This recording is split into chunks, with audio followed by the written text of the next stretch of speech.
అతను చేసే బిజినెస్ కూడా ఈరోజు మీకు నేను చెప్తున్నాను. మీకు అందరికీ తెలిసి ఉంటుంది తిరుమల దర్శనాల గురించి. ఎవ్రీథింగ్ 500 రూపాయల టికెట్వి ఎంతో పెట్టి బ్లాక్లో అమ్ముతాడు, అది ఓకే. ఇంకొక మెయిన్ విషయం నేను అందులో రికార్డులో ఇచ్చాను, ఆ తర్వాత మీరే అన్ని లింక్స్తో చూసుకోండి. చెన్నై నల్లి సిల్క్స్లో అతను ఏం చేస్తాడు అనేది, నల్లి సిల్క్స్ నుంచి ఏం తెస్తాడు అనేది నోట్ చేసుకోండి. ఇది అతను ఒక వ్యాపారం.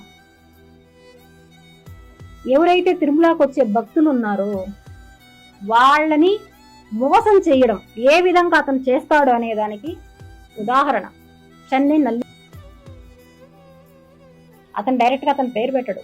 ఎవరైతే చుట్టూ ఉన్నారో ఎప్పుడైతే ఎవరితో వెళ్తాడో వాళ్ళని తీసుకెళ్ళి మాకు ఒక మంచి శారీ కావాలి, పట్టు శారీ కావాలి మాకు అని చెప్పి తీసుకుంటాడు.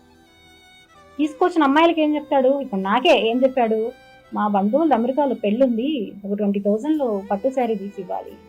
ఓకే, నేను అలానే అనుకున్నా.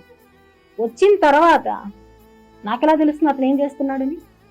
వాళ్ళే చెప్పారు అతను చేసి ఏం బిజినెస్ అని. మీకు ఈవేళ కొన్ని అర్థమై ఉంటుంది ఇది ఏం చేస్తాడు అని.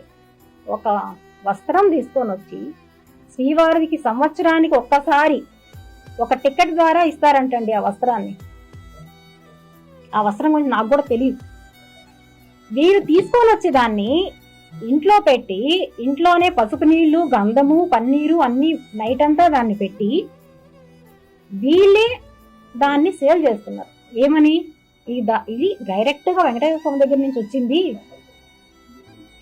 దీనికి సాక్ష్యాలు నా దగ్గర లేవని నేను చెప్తున్నాను. ఎవరైతే బాధితులు ఉన్నారో, ఎవరైతే అతని దగ్గర కొనుంటారో వాళ్ళే రావాలి, దీనికి వాళ్ళు వస్తారు, దీనిరా వాళ్ళే వస్తారు.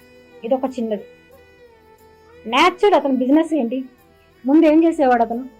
తిరుపతి ప్రజలకు తెలియదు అతని గురించి అండి. కిరణ్ రాయలు చెప్పాడు, బీడాలు అమ్ముకుంటా అన్నాను అని చెప్పారు. అవును, అట్లా చేసి కష్టపడి వచ్చాను అనేది. ఏం కష్టం చేసావు నువ్వు? అసలు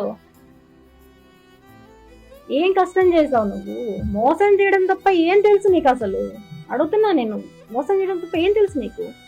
నిన్ను నమ్మి లైఫ్ను పోగొట్టుకొని, ఈరోజు నేను నా పిల్లల్ని లైఫ్ పోగొట్టుకొని నేను బయట వస్తే నువ్వు నాకు ఇంకొక వ్యక్తికి అక్రమ సంబంధం అంటగడతావా? ఎంత నీచుడు!